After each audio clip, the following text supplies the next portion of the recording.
ರಾಜ್ಯ ರಾಜಧಾನಿ ಬೆಂಗಳೂರಿನ ಪ್ರವಾಸೋದ್ಯಮ ಅಭಿವೃದ್ಧಿ ದೃಷ್ಟಿಯಿಂದ ಲಂಡನ್ ಮಾದರಿಯ ಡಬಲ್ ಡೆಕ್ಕರ್ ಸೇವೆಗೆ ರಾಜ್ಯ ಸರ್ಕಾರ ಹಸಿರು ನಿಶಾನೆ ನೀಡಿದೆ.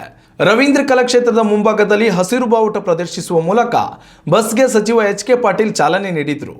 ಮೈಸೂರು ದಸರಾ ಸಂದರ್ಭದಲ್ಲಿ ಎಲ್ಲರ ಕಣ್ಮನ ಸೆಳೆದಿದ್ದ ಈ ಬಸ್ ಇನ್ಮುಂದೆ ರಾಜ್ಯ ರಾಜಧಾನಿಯಲ್ಲೂ ಸಂಚರಿಸಲಿದೆ. ಕೇವಲ ₹180 ಪಾವತಿಸಿ ಈ ಬಸ್ ಸೇರುವ ಮೂಲಕ ಸಿಟಿ ಮಂದಿ ಲಂಡನ್ ಮಾದರಿಯ ಪ್ರಯಾಣದ ಅನುಭವ ಪಡೆಯಬಹುದಾಗಿದೆ.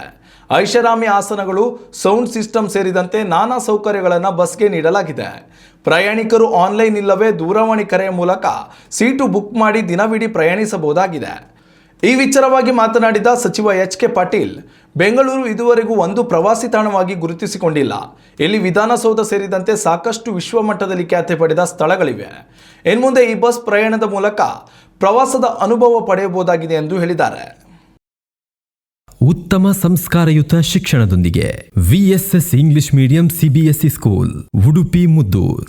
ನರ್ಸರಿಯಿಂದ 10ನೇ ತರಗತಿವರೆಗೆ ಶಿಕ್ಷಣದ ಜೊತೆಗೆ 5ರಿಂದ 10ನೇ ತರಗತಿವರೆಗಿನ ವಿದ್ಯಾರ್ಥಿನಿಯರಿಗೆ ಉತ್ತಮ ಹಾಸ್ಟೆಲ್ ಸೌಲಭ್ಯವೂ ಇದೆ. ನಿಮ್ಮ ಮಕ್ಕಳ ಪ್ರವೇಶಾತಿಗಾಗಿ ಈ ಸಂಖ್ಯೆಗೆ ಕರೆ ಮಾಡಿ.